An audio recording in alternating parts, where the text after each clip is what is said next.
Hey friends, how's it going? Ash here with Gents. Hope you're doing well. Last year, I did a video where I went over 21 of the most popular men's fragrances at the time, and I ranked them from best to worst. And today we're doing that again, only with the top 25. There's a lot to cover, so let's just jump into it.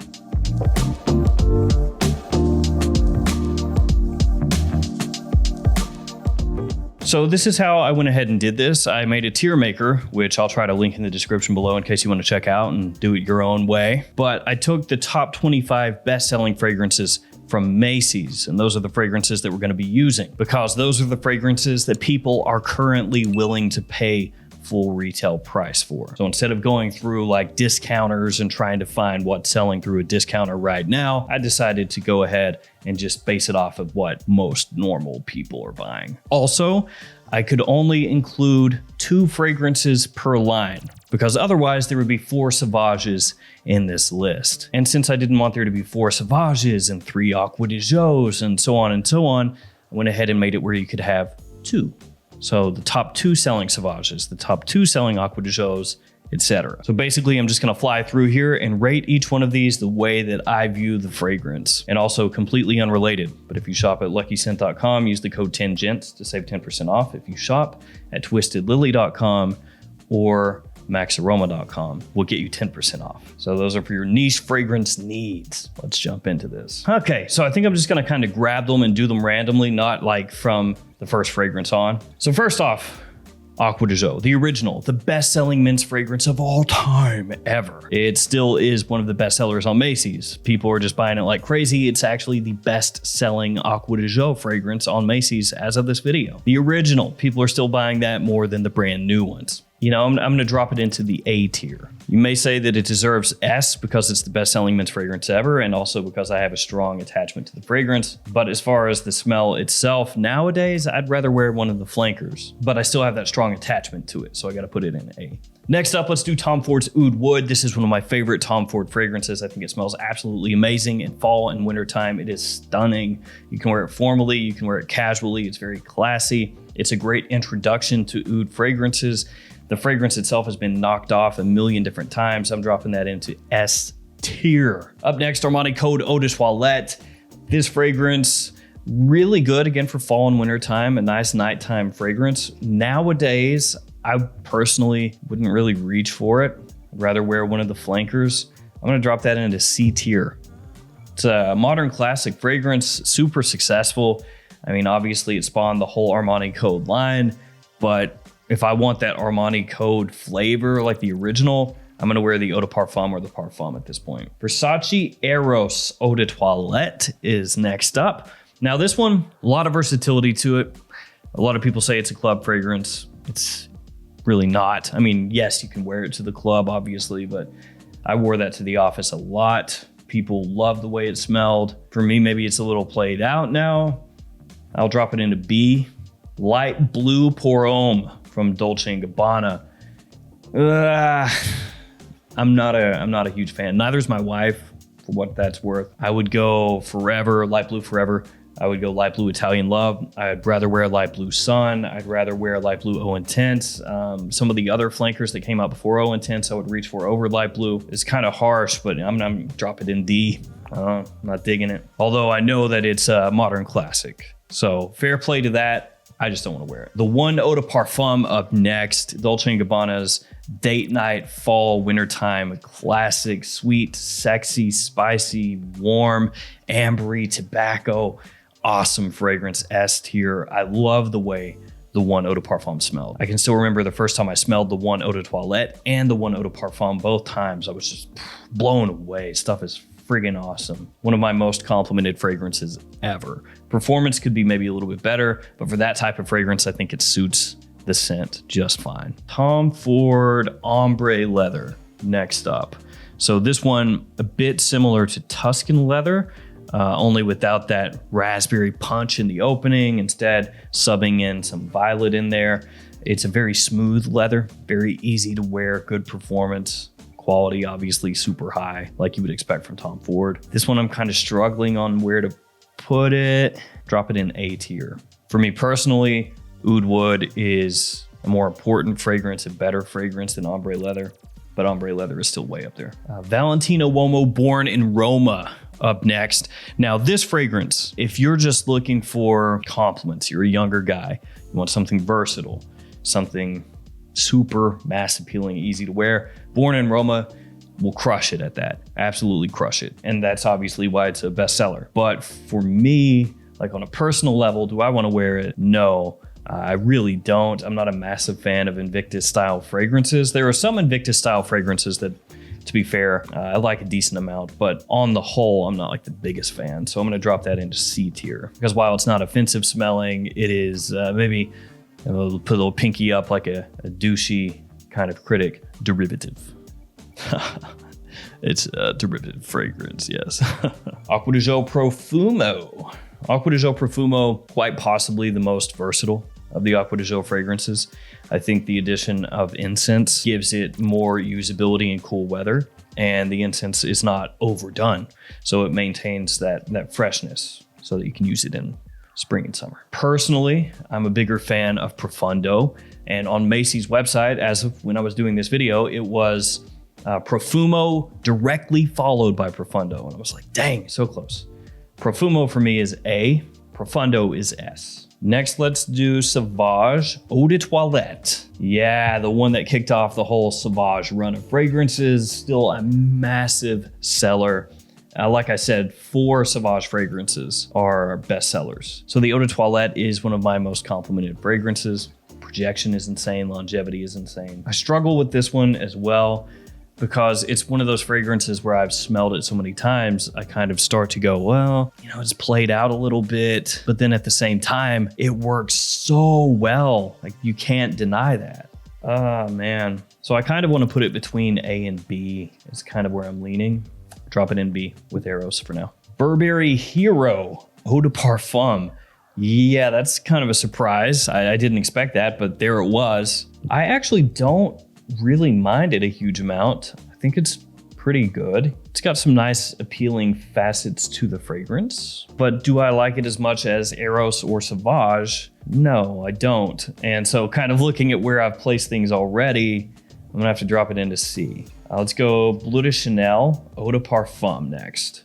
So Bleu de Chanel, a little bit classier than Dior Sauvage. A little more elegant, a little more sophisticated. The Eau de Parfum has just versatility for days. You can wear that anytime, it doesn't matter. People are gonna love it. You're gonna love it. Performance is there, quality is there. Bleu de Chanel Eau de Parfum, I'm gonna drop up in the S tier because I think for designer blue fragrances, that one just does it all. Because it has that mass appeal, it's not too youthful, but younger guys can wear it. It has that class, that sophistication, so you can wear it in formal situations. It's gonna fit in. You can wear it casually. It's gonna work. Wear it to the office. It's gonna work. It's just that type of scent. That one is about as good a choice as you can make. So let's go Code Parfum, the new Armani Code Parfum. That one I like a lot more than the original. I think it's obviously more modern. The freshness in the opening is very well done. It gives it a great balance, because it's not quite so fall and winter time specific. I think that you can wear this in more situations. It's still very nice and classy. The iris in there smells great. A tier for Code Parfum. Tobacco Vanille, do the last Tom Ford here. Not much I can say about it, man. What hasn't been said about it? If you like tobacco fragrances with vanilla, that's one of the best ones ever made. Very sweet, good amount of fruit in there. So some people would say maybe it's a little overdone, but for me, S tier. That is a masterpiece. Low DC, Issey Miyake. That is also, at this point, a classic. Bit of a masterpiece in its own right. Yuzu in there, smells great. Very wearable, very nice spring, summertime fragrance. And I've talked about this before, but it kind of looks like, Acqua di Gio or Low DC. And I went team Acqua di Gio. Even the bottles look similar as far as the coloration goes. So I'll have to put it in B tier just because I'm team Acqua di Gio, OG. But Low DC is fantastic as well. Okay, Sauvage Eau de Parfum. This was, as of the video, the top selling fragrance on Macy's was Sauvage Eau de Parfum, so the most popular. I think that Sauvage Eau de Parfum is a little bit more, ever so slightly, versatile than the Eau de Toilette, only because it's smoother. And I do find myself at this point reaching for Sauvage Eau de Parfum more than the Eau de Toilette. So we're gonna drop that into the A tier. Okay, 1 Million by Paco Rabanne. This is, again, another classic, a masterpiece, a modern masterpiece. Another fragrance that gets lumped in as a clubbing fragrance, but it has more usage than that. It's another one that's warm and sweet, good performance. I'm gonna break some hearts, but I think I'm gonna have to drop it into C. I never was massively into 1 Million. I know a lot of people that were, but that's not a fragrance that I myself went for all that often. And I actually preferred a lot of the flankers. I think 1 Million Intense was better, 1 Million Lucky, 1 Million Privé, all those I would choose over that one. Let's knock out one of the Ys. Y Eau de Parfum. Really, I'm gonna put both of these in the same spot. Y Eau de Parfum and Y Le Parfum, because they're pretty similar in how they come across. Y Eau de Parfum is the more popular of the two, and it makes sense because it's, you know, a little bit more playful, I'd say, than Y Le Parfum. Y Le Parfum is slightly more sophisticated, a little more grown up, a little bit darker. Y Eau de Parfum leaning a little bit sweeter. Both have good performance.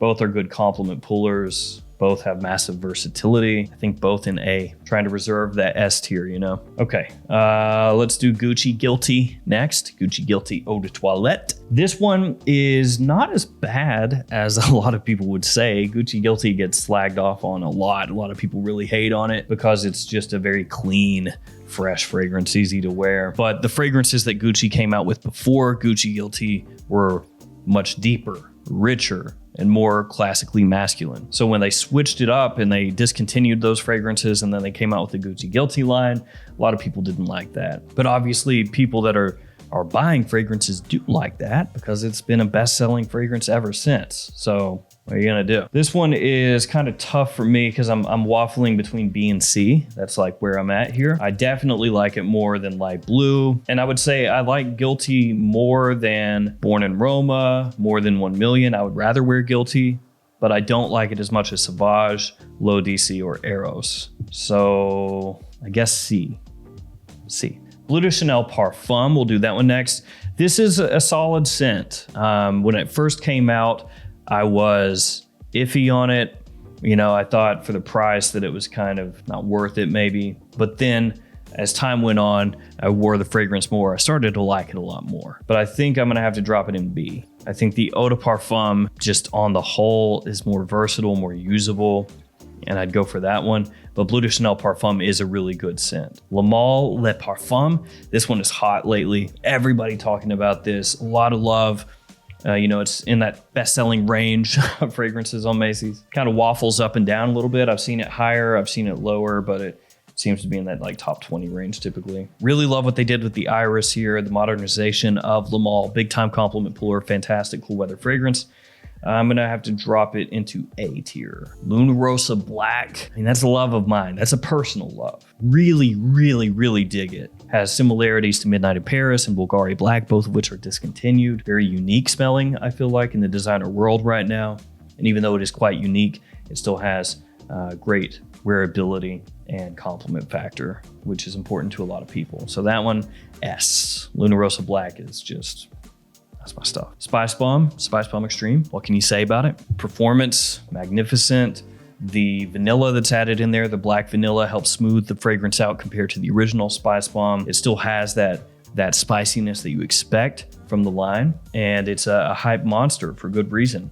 I think that one, we're gonna go A tier. Last but not least, that is, you can't tell, but Eros Eau de Parfum. It's like shrunk down. So Eros Eau de Parfum is, for me, I think the most versatile, most wearable. Eros, kind of like Bleu de Chanel Eau de Parfum, is for Bleu de Chanel, or Sauvage Eau de Parfum is for Sauvage.